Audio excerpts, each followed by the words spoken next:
messing up. I'm too young, turned up, too much temptation for me. But what if I think about it in a different light? You can build it on trust, build a life. Polygamy, dream team, 1, 2, 3. Polygamy, dream team, 1, 2, 3.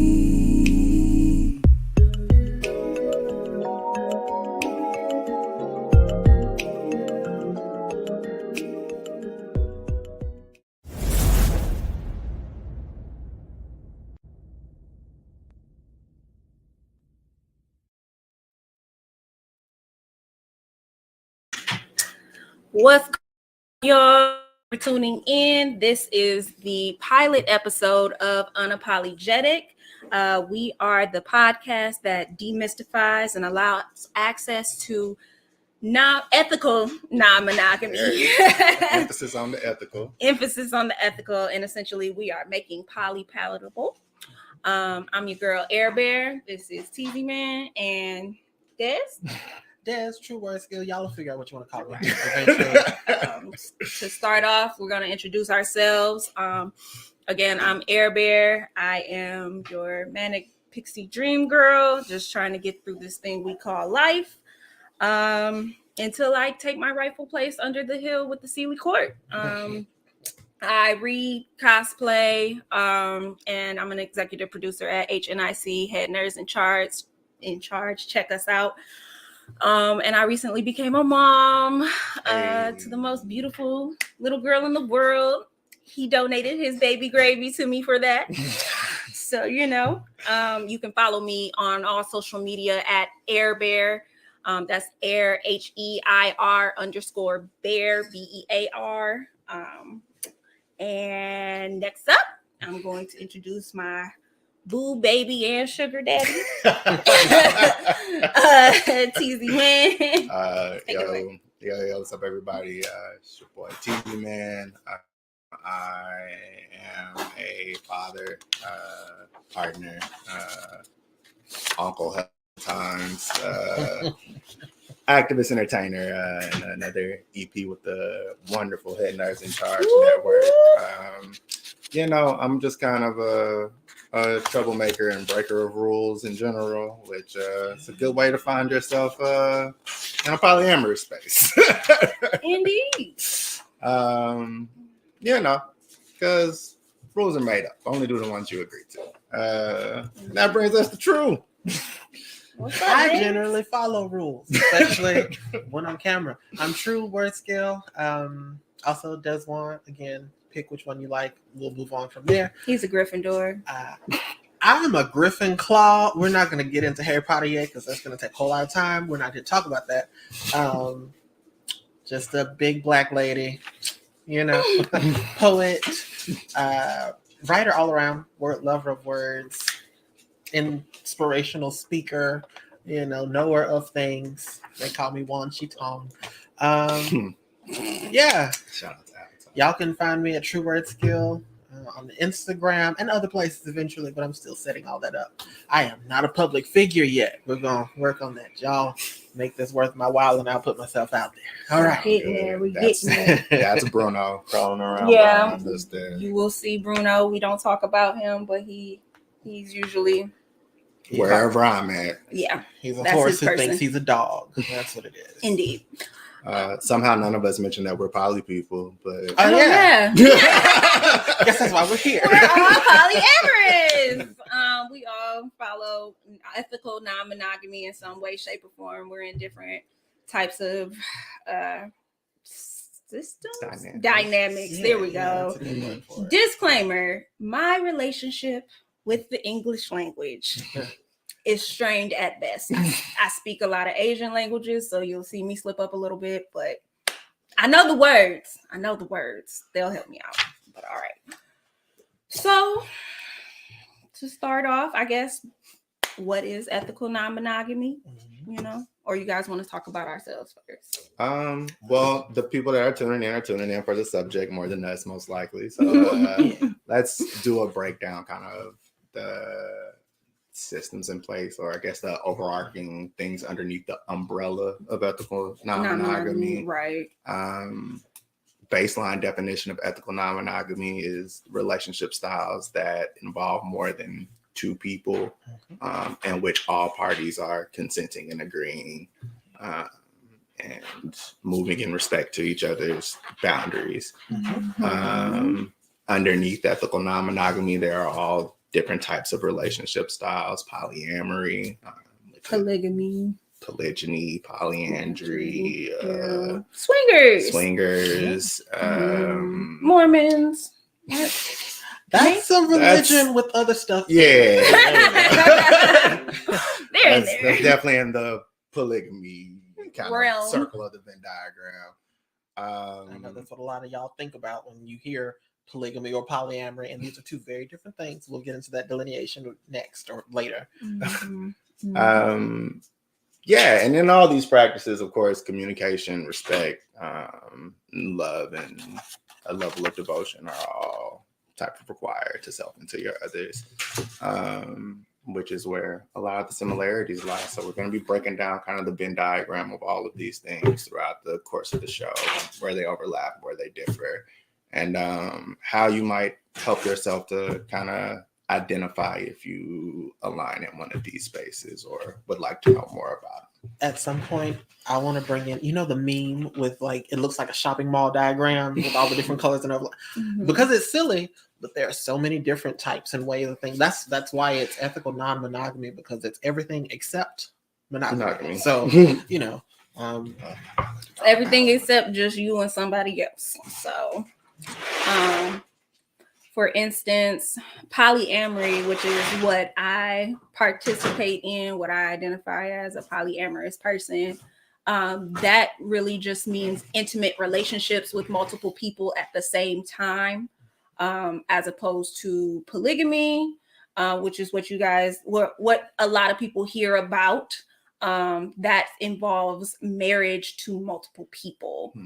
It's an establishment. So that's kind of the difference between the two. There you go. Yes. Types of non-monogamy. It's so good to have good people in the background. Yes. You gotta have a team. Yes. Shout out and to that HNIC. is another reason why we love polyamory, because you need a team. Hey. Get in here. Teamwork makes the dream work. Indeed. So, let's kind of talk a bit about to that point. How did you guys kind of identify yourselves as poly people? A lot of cheating.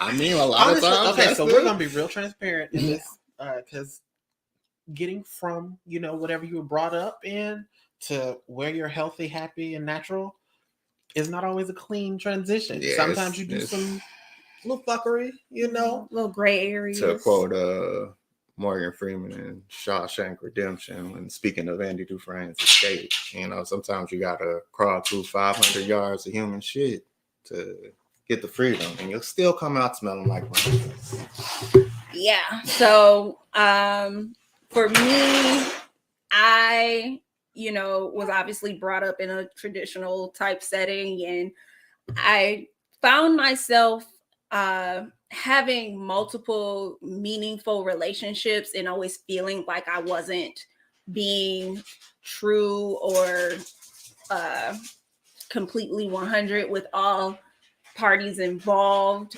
But I knew it, I don't know, I was always at odds with myself, because I was a serial monogamous person. I'd have these meaningful relationships, a boyfriend or a girlfriend.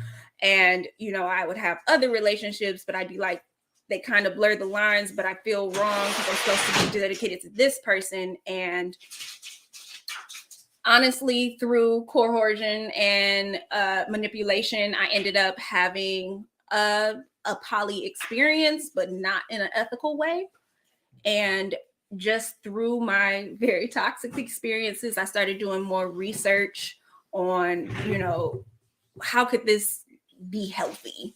And I found, polyamory and stuff. And I just started doing more research and eventually found what seemed actually natural to me. And that was, being able to have meaningful relationships with multiple people at the same time. So, it's been a journey. Y'all will hear about it. What about you, Des? So when I'm chronically single, I'm never in a polyamorous relationship. I'm always in situationships. That's how I got here. I was always somebody's side, somebody's secret, and so Been there. It never even I've never really just wanted just a one-on-one relationship. A lot. I'm demanding, and I got all that, and so I like having multiple people to love and love on me. It just makes sense to me. Also, I read a lot of fiction and none of them people, either they're not faithful or they're not monogamous. Those are the two options. So many love triangles could have been solved with polyamory. Yeah, triangles, squares, parallelograms, dodecahedrons. If y'all have not read Laura K. Hamilton, it's in there. Yeah, no. Polycules can be anything. Anything you want it to be. Yeah. We'll get y'all the polycule table of charts. That's not what that's called. Those words don't go. Fluorite from Steven Universe is definitely a poly relationship. That is true. So, and she's about 6 different gems. Watch Steven Universe to get a lot of everything. If you haven't been to therapy, watch Steven Universe. Also, go to therapy, because if you have not fixed your issues or worked on your issues, single, poly, monogamous won't work. That's a big thing that happens a lot, is people, before working on themselves enough to be able to function healthily in a monogamous relationship, try to kind of fix their situation with poly practices or non-monogamous practices. And that's usually when you run into a lot of the kind of red flag, unethical stuff. Unicorn hunting and one penis policies. And, we'll explain what these are. Yeah. The underbelly of this, which is why we need this podcast. Yes. A lot of miscommunication, misunderstanding, misconception, and a lot of well-intentioned people that, for lack of knowledge, end up doing harmful things. And anytime that can be avoided, that's definitely what we want to strive for. Right. We want to expand the community for sure, in a healthy way. Indeed. Oh, I made y'all talk about yourselves. As far as me, I don't know. Monogamy never really made sense to me. I always say traditions are like peer pressure from dead people, and that's kind of what monogamy felt like to me. It was just like somebody at some point in society convinced enough people that this is how we do things, and that's just what people do now, or attempt to. Because throughout my life, I had never, seen that practice successfully. Infidelity existed in basically every relationship I witnessed and participated in from childhood to, now. With, some slight exceptions, but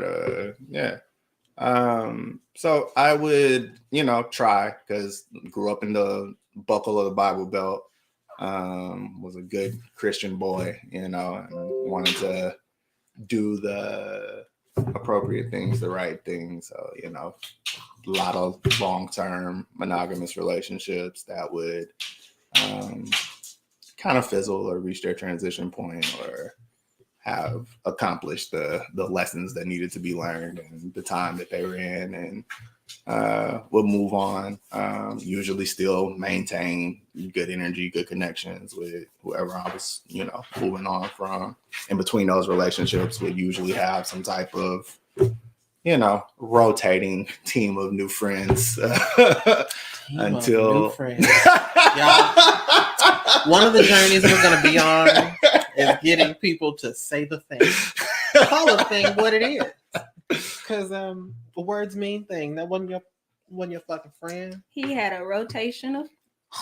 That's He had a starting lineup, you know, And a B string. and a B string. It's okay. It's okay. Very villainized. This is supposed to be a judgment free. We're not judging. No, We're that's describing you. There's a difference. Listen, had you not kept your same friends around, you and I would not have the wonderful partner we have. I mean, that is true. We are in a triad. We have an additional nesting partner, Yes. B, who was my high school sweetheart. We have our prom pictures around here that I'm sure will get uploaded onto the show at some point. And yeah, you know, that's kind of a part of that. Like, shout out to girlfriend, we love you. Hey. Mwah, mwah. We'll get her on the show at some point. Yeah, That bitch pretty. Okay, we'll move on. and she be pulling them. She do. She listen. Y'all not We ain't gonna y'all put her. not I ain't gonna I ain't gonna put her out there, do that to my but friend. she the one that be pulling them out of the three of taught her us. everything she knows. I'm so proud of her. I'm not gonna call nobody out yet. It's episode 1. Gotta save some. Indeed. But yeah, you know, that would kind of be my thing. I learned about polyamory shortly before meeting my now ex-wife. And you know, I was interested. I was like, oh, there's people out here that kind of are on the same wave as me, like that get this, that, you know, don't necessarily see the mandate of monogamy as, and but also, you know, that was just a bunch of weirdos on the internet. I hadn't encountered that in real life. You know, here's a real person that I have a connection with that was very monogamous. So, you know, I went ahead and continued on my prescribed path, if you will. But life has a way of life at you. One of the things that's going to come up a lot, people being culturally Christian, right? Like, okay, that's a whole episode. We're not going to call out yet because we don't want to run you off. But a lot of times you grow up with beliefs and you don't even think about it because it's so pervasive. Everywhere, everybody that you're around has that exact same belief. They've been taught the same thing. So you never think to even question it. And then you grow up and you're like, well, this is very uncomfortable. I guess everybody's uncomfortable. That's just normal until you find another option, you know? Mm-hmm. Indeed. Like for me, crazy enough. So I was involved with a very unhealthy, toxic male, and his explanation was just, I'm in love with you and this other girl. And, you know, me being young and dumb and stupid was like, well, I want to see how that might work. And I got on the internet and I started searching like being in love with two people or something stupid like that. And I came across... Not stupid. A lot of our viewers did the same thing. That's how they found out. I mean, you know, like, oh no, what do? I'm in love with two people at the same damn time. So you're also literally in love with two people currently. I am. Very much so. I don't know. Unless we're going to have a big reveal. The baby should be it. Very... That wasn't who I just had a baby. I said that already, but yeah, she's asleep right there, actually. There's gonna be a lot of light-skinned attention-seeking behavior in this podcast. It's all right. Anywho, you know, I came across the poly world and did my research, and I had presented it to this person, and it was like, why don't we do it this way? And unfortunately, things didn't work out that way. But I was hooked in a sense. I just felt like, wow, I finally found a name for what I've been feeling and felt like I belonged to for years. So, yeah, I was really lucky to Google search that. Situation didn't turn out great, but eventually I got to a better situation. Oh, he knows who I'm talking about. We all do. Moving on. The Google is your friend. You want to do research. It is very important not to, oh boy, there's that cultural Christian, not to lean into your own understanding. hey, a word. I like the feeling. I've never liked that verse because my understanding was the only one that never made any fucking sense. So, you know. And that's how you end up. Correct. That's how you end up correct. That's how you end up something. But yes, you don't you want to be in a position to question kind of your preconceived notions, right? Like, or even if it's not something that you've been programmed with or fed, and this is a brand new, fresh ass idea that popped up in your head, or somebody out of the presented void, to you, or whatever, you still want to question that. Like, you have to be in a place to decide for there's a yourself. dialectical relationship, a balance between like skepticism and faith, right? Like, that you have to have in this space. Because it ain't for everybody. Right. That skepticism is going to kind of keep you safe from getting dragged into bullshit, and also keep you safe from falling or being too sure in like some bullshit that you might believe, because we all believe something that's bullshit. Indeed. Several things. Indeed. And the faith to trust your own instincts, that's something that you'll need to be able to identify your own boundaries, which is something that you're going to need to be able to safely navigate through these kind of complex dynamics and relationships that can form. Before faith, before trust, before all of this, you need self-awareness, or at least the willingness to explore yourself. Yes. Because a lot of people don't know what they want. They don't know what they like. They don't know what they don't like. They don't know who they are. And these are very core, simple questions that will crack people open. Free therapy, sit still, and ask yourself over and over, what do I want? I'm not going to tell you to ask who you are, because I want y'all to be in a mental state to be able to come back and watch the show. But start with, what do I want? And, you'll get to other important questions, but start there. Indeed. And you don't have to limit it. Doesn't have to make sense. Just, what do I want? You could just have what you don't want. That's a start. I know I don't want that. All right. That leaves a lot of options. So, and that was really... That's how Sherlock Holmes did it. Yeah. That's how Winnie the Pooh did it. Same Both thing. very successful people. I was about to say, Pooh Bear is my guy. So, I never said it with disdain. I love Pooh Bear. She says I sound like her. He does sound like Pooh Bear. A little bit. I don't hear it, but we'll move on. So, research. Part of doing good research and effective doing research, you're going to pick up a lot of vocabulary words in this space. Exactly what I was going to say. We're going to make it a point on the show to, on each episode, kind of define a particular like popular term, expound on it a bit, give you some resources to be able to find something about it, and give you something that you can practically use and look out for. And to be clear, a lot of this stuff is also valuable in monogamous relationships as well. A healthy relationship is a healthy relationship, and we're all about healthy practicing and ethics, teaching yes, healthy practices. Yes. I'm a firm believer that anytime you add a person to a relationship, the level of communication, trust, everything increases exponentially.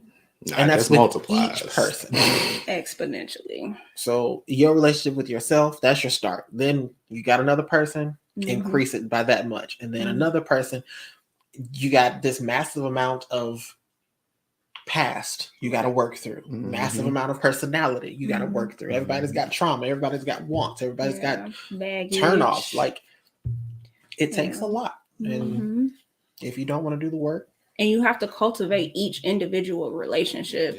Not everybody's going to have a triad like we have, but within our triad, there's 4 relationships. There's him and I, there's my girlfriend and I, that's my girlfriend and him, and the three of us as a unit. And you have to do the work. Each relationship requires its own attention. Different needs. Like his and I relationship looks totally different than her and I's relationship, and all 3 of ours relationship looks different. And I mean, you don't necessarily have to be all dating each other. There are situations where you will have a partner that your other partner's not dating. That's the great thing about ethical non-monogamy, is there's no limits to what you can do. It's all about what you want and what works for you. So if you have two very separate partners who don't necessarily date each other, cool. Righteously, that's part of the requirements to keep us ethical is to, like, if we, right, if Eris and I just went out and were like, yeah, we're going to find us a partner, like, that's already an imbalanced dynamic, right? Because we're two different people with two different needs, and this third person might not even like both of us. You know what I'm saying? Like, you can't force your people onto other people, essentially, or you shouldn't. It's all about creating intimate relationships for yourself, you know, and then if everybody can, if something organically develops between everyone, then great, you know. To me personally, like, my kind of personal view or definition and meaning towards polyamory is letting relationships develop to their fullest potential. You know what I'm saying? Regardless of, like, norms. Some people are gonna be the best friends you ever had, ever. You know what I'm saying? Homie, platonic, that kind of blur line things you were talking about, because an affectionate friendship, maybe, right? And then some stuff is gonna be people you just get it in with and bang with, and some things are going to be amalgamations of the two and something more intimate, and it's just allowing whatever naturally exists between individuals to fully flourish. Yeah. Indeed. Yeah. Story time. So he was talking to our now girlfriend. They've been friends forever, on and off, dated, you know, things like that.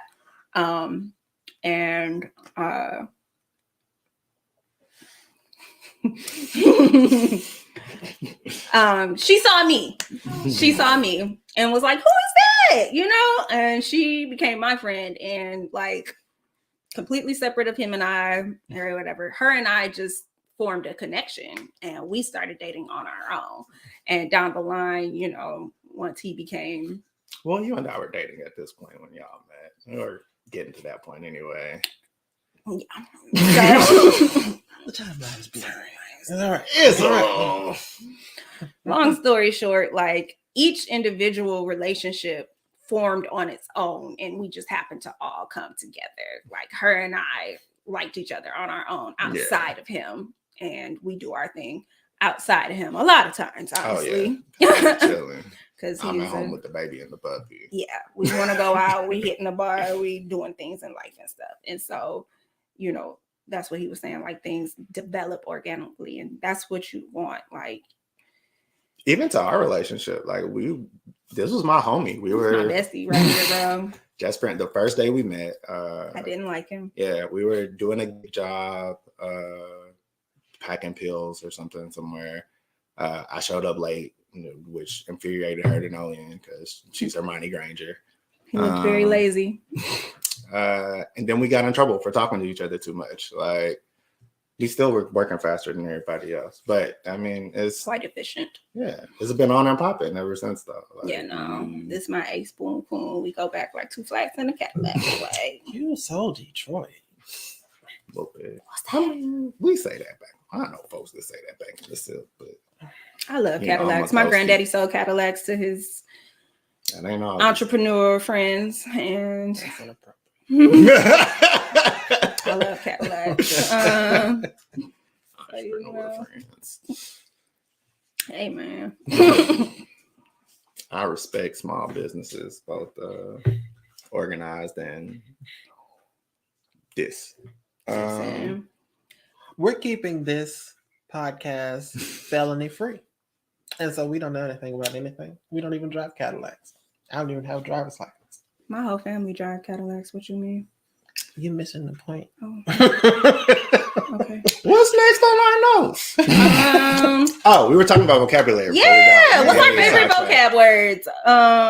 So all of us wanted to say compersion, so we're gonna come back to that at the end. Des, go ahead. What's the word you wanted to use? Okay, so mine is not even a polyamory word. It's just a word that applies to all of my relationships. Incontrovertible. It's my favorite word. One of my top 3 favorite words in What the hell English does that language. mean? It's like undeniable, irresistible, unchangeable. Unmovable. Yes, like unable to be controverted. well, yes, that was a bit that's a bit a little obvious, huh? Well, a lot of people will use it like an incontrovertible truth. You know, like something that is the truth and you cannot make it untrue. I am who I am because I am who I am. Yes. I like this word because it serves as a nice warning because I am super sweet and I'm soft-spoken and I'm easygoing and I'm adjustable and adaptable and all these things. But when I've decided that the thing's going to be a thing, that's what the fuck is going to be. That's going to be the thing. Now, you don't have to be involved. You can leave. However you want to adjust to it. But the thing's going to be the thing. And I don't want people coming in and then being surprised by that because that's a rude awakening. Yeah. Yeah. I feel that. Like, and I think that's important in a sense, like, especially in monogamous or non-monogamous relationships, to be able to stand in your own. One of the most infuriating things about this young man here is that he is a immovable force. Trying to convince him something other than what he thinks is right is damn near impossible. I mean, I'd do it. But I commend him in being so 10 toes deep in who he is, and you know which way he's coming, and he is who he is, and you know that's what you get. I'm never surprised. I would like to argue that I'm pretty easily convinced of other things if presented with something that, you know, makes more sense. And oftentimes I just make the most sense. So I think I get unfairly blamed for that. Capricorns. Next time on Dragon Ball Z, we're not doing Right. that today. We're not doing that today. Don't have the time or the energy. We got to keep these people interested. Right. And to see us fight on camera. So I mean, that might interest somebody. I'm always here for a fight. That's the OnlyFans content. Go ahead. Subscribe to the Patreon. What's your word? So mine is actually, I mean, it can be applied to other things, but within the poly community too. Mine is asexuality and aromantic.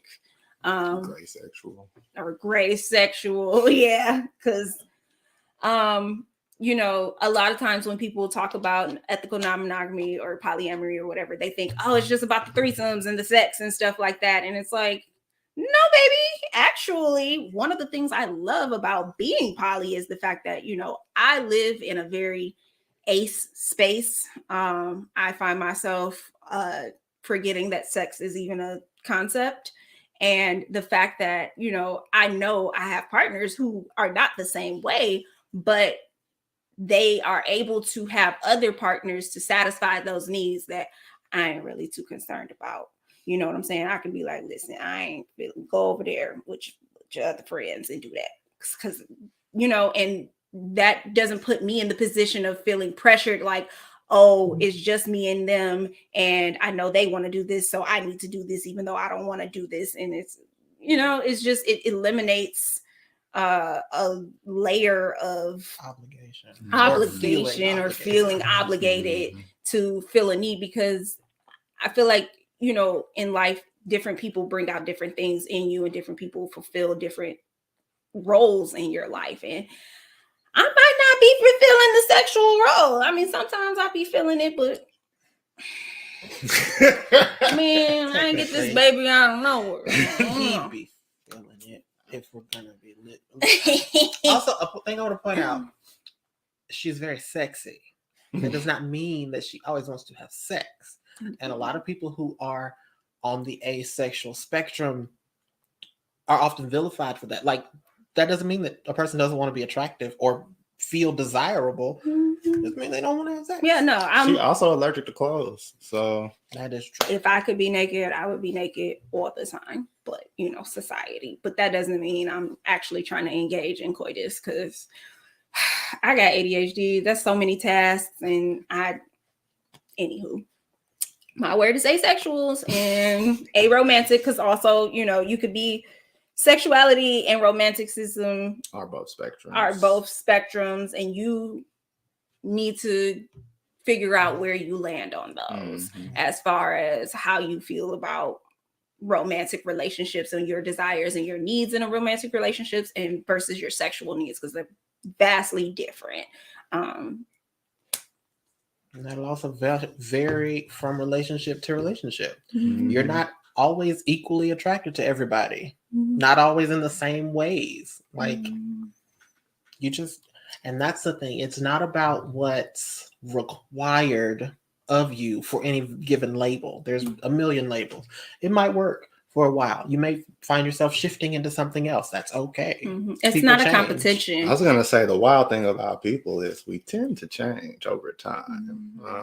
The same stuff that you like now ain't the same stuff that you like 10 years ago, and that stuff wasn't the same stuff that you like 5 years before that. So, you know, this is part of growth. Exactly. And I think the great thing is, like, a good relationship is when you find somebody who's able to grow with you, or you're able to grow individually together and not hinder each other's growth. Yeah, no, that's legit. What's your word? Comet. It's a term for a person that you have a deep connection with that you don't see very often or regularly.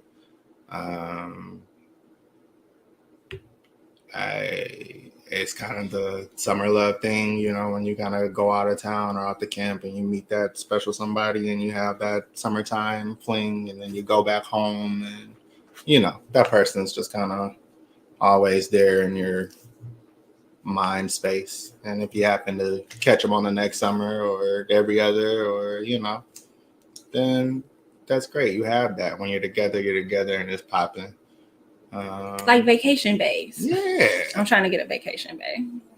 There are also more like common versions of that, like people that maybe you met when you were like 5. Y'all had a little kitty crush, and then you didn't see him again until middle school, and then y'all went to the same college for like a semester, or y'all ended up working across the street from each other 5 years after that. You know, like it's always just this interval between y'all's opportunity to interact, because not every opportunity to interact will you actually get with this person, but they're always in a very long order, you know, like a comet. That's why it's called that. Oh, look at that. Words mean stuff and things. Also, like Steven Universe. Watch Steven Universe. Yes. Rebecca That's the Sugar, give secret us thing. money. Honestly, this whole podcast is just, you know, telling you to watch Steven Universe and read Anita Blake. Yes. Check it out. Laura K. Hamilton, Anita Blake series. You can't be giving away our secret motivations. Also, low-key, Tracy Dion in this Legendborn series, because the poly propaganda is there. If you haven't read Legendborn, please go read it by Tracy Dion. This free promo, but it's so good. I just finished the second book today, and if you are a Black girl who reads YA or fantasy and you never feel fucking represented, go read this series, because she talks about, oh, I ain't got my bonnet. Oh, it's this white people shampoo here for my hair. I need my hair shampoo. She talks about being the only Black person in a white space. Like, it touches on the generational trauma from enslaved or descendants of enslaved people in America. Like, it's given all the things. Everything. Oh my God.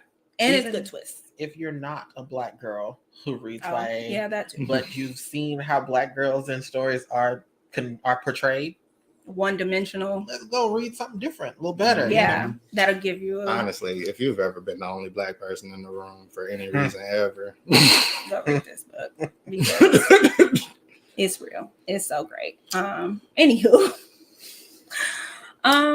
You'll have to forgive our ramblings. They will happen. If you want clear, concise, all about the business podcasting all the time, this ain't for you. It's not the podcast for you. But we got good info.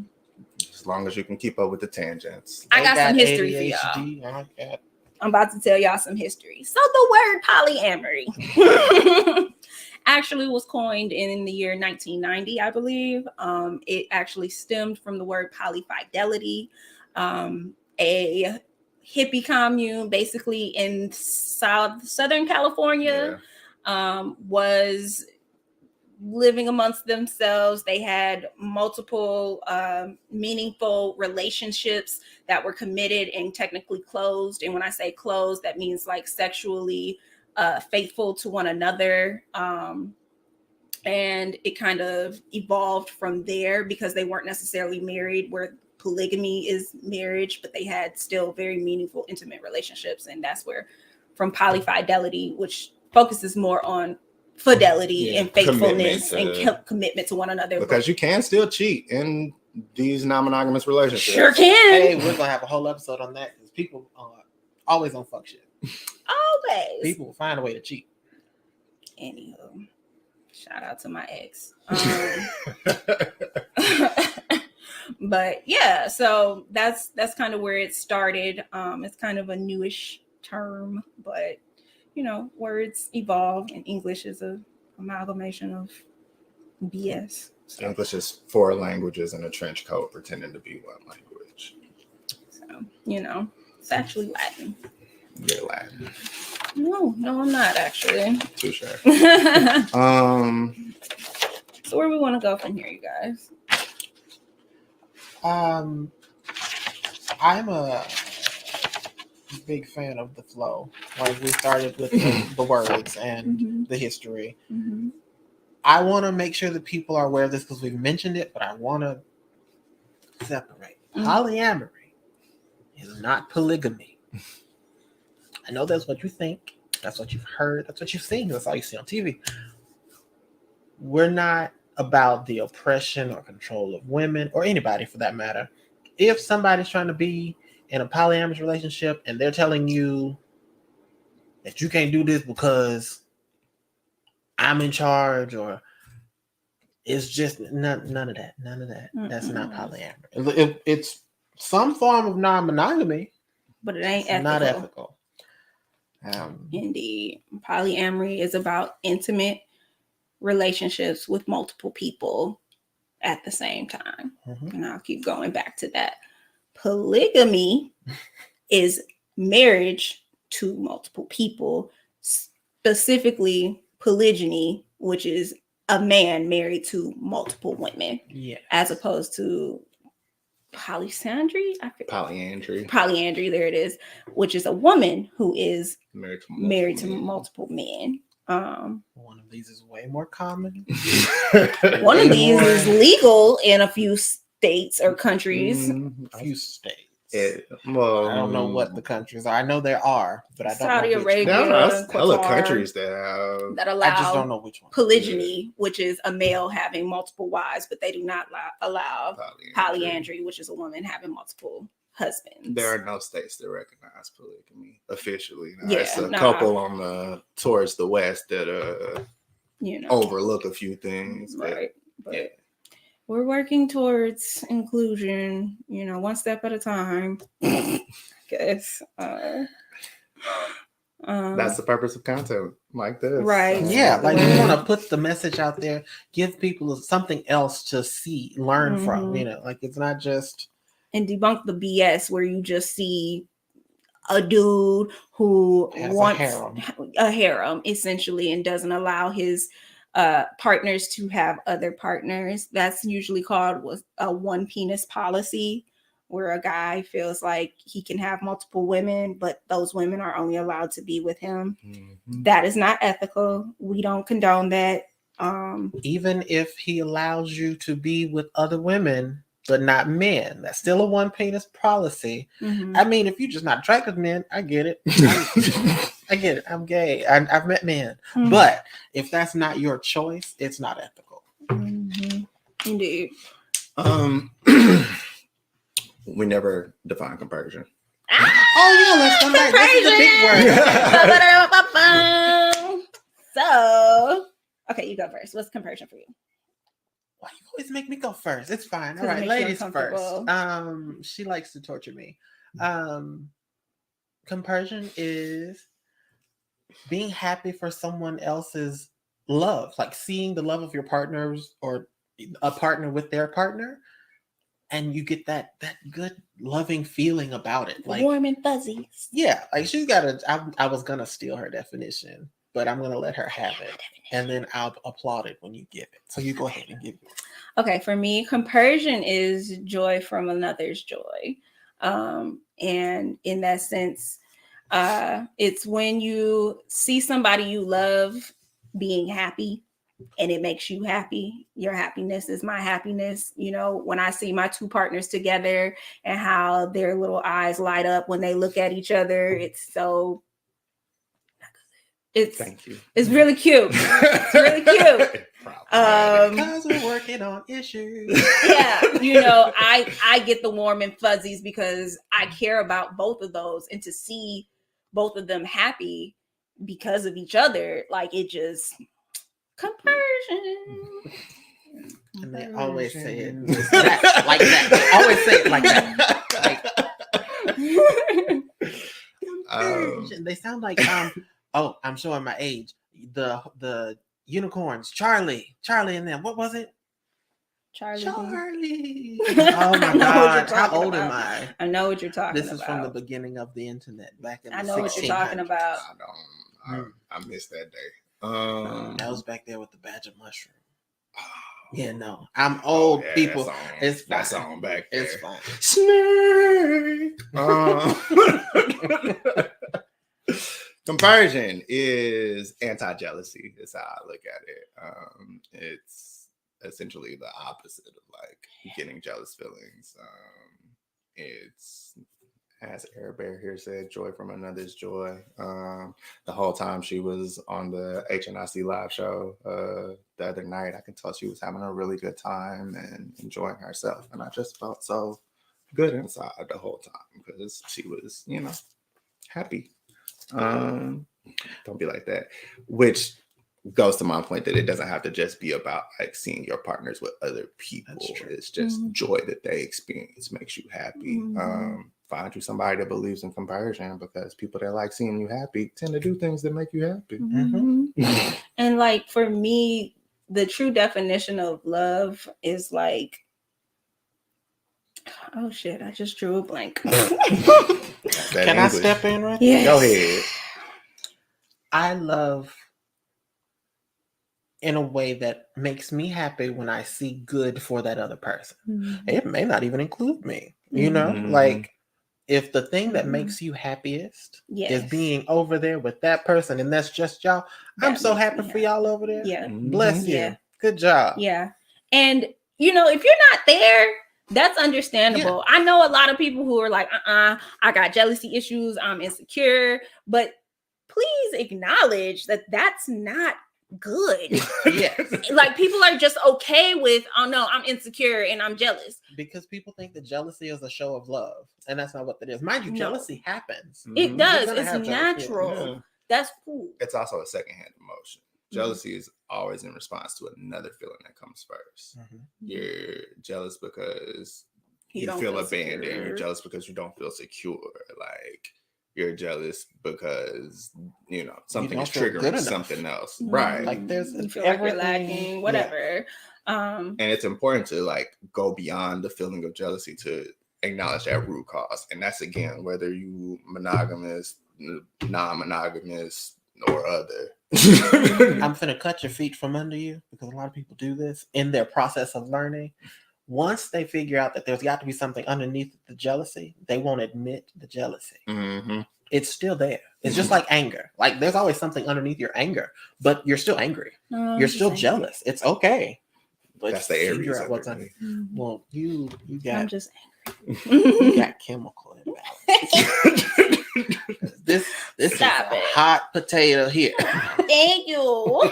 So sweet. Manic pixie dream girl. I never call her that. I'm not going to call her that because I feel like that's just tied to too many issues. She is all of these things. You know who else is tied to too many issues? I'm just not going to string those together.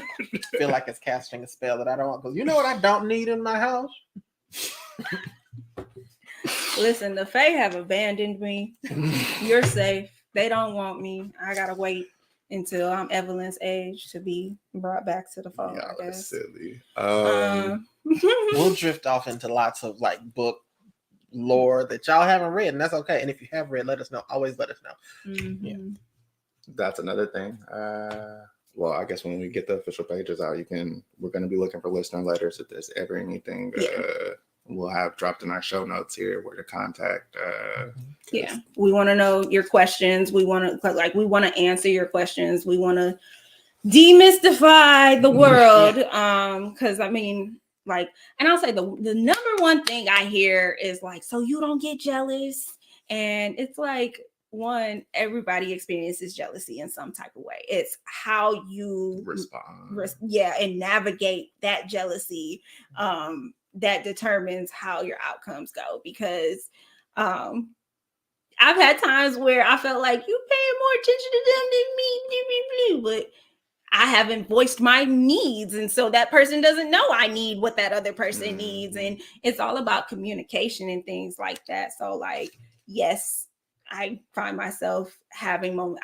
I don't get jealous often. I've had very, very brief moments of jealousy, but everybody experiences jealousy. And also it's more than threesomes. You'd actually be surprised.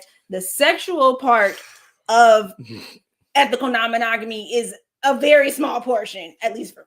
But like it is a part to be the big thing, but it's not the biggest thing, and it doesn't have to be the biggest thing because like we have way more group discussion than group sex, like, and that's the thing. In polyamory, ethical non-monogamy, the relationships, just like any other type of relationship style, will take precedent. You can't have sex as much as you're going to have issues. Trust me. As someone who's on the opposite end from her, because she was ace, I'm not ace. I'm not gonna say I'm hypersexual. He hypersexual. I'm happy sexual. Yeah. Oh, we've been talking for 52 minutes already. All right. Woo. Well, Well, please subscribe to HNIC, Head Nerds in Charge, UNaPOLYgetic, our personal handles. If you have questions, you can personally DM me. If you're not comfortable putting your business out there or whatever, I will answer any and everything. I'm an open book. You can know all my business. if you enjoy the show, be sure to like, rate, and subscribe. Yes, please. Leave comments, or not comments, leave a rating, especially for those that listen to podcasts and Apple Podcasts.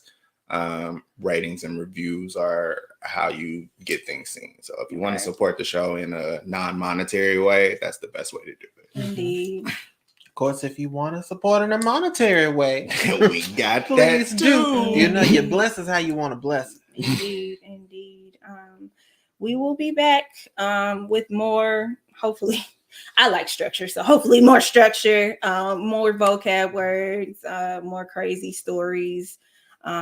We'll get into different dynamics of non-monogamy because you have things like we said, like swingers and open relationships and all types of different dynamics that you can have. Like I said, I'm in a triad. You can have a quad. You can have as many people as you want. So we'll delve into that. We'll talk about kind of the more toxic side of things. Hey, Pooter. Sorry. My baby making noises. She decided to wake up at the end. Right. She did, right? She did what she was supposed to. Right. But if you're interested in this, please just interact with us. Yeah, we definitely want this to be a community experience, you know, not just us talking at the camera. So I've enjoyed looking at my boobs this whole time. They do look amazing. She is quite boobtastic. But yeah, if that's it, we will see you guys next week. We're gonna try to do these weekly. We'll let y'all know how that works. Exactly. But till then, signing off, your girl Air Bear, Teasy Man, and True Words Get. Oh, Titanic. I missed that opportunity. Titanic. Yes, that's our sign off. We're Titanic. Yeah. Bye, y'all. Try started day one, mess it up. I'm too young, turned up, too much temptation for me. But what if I think about it in a different light? You can build it on trust, build a mind.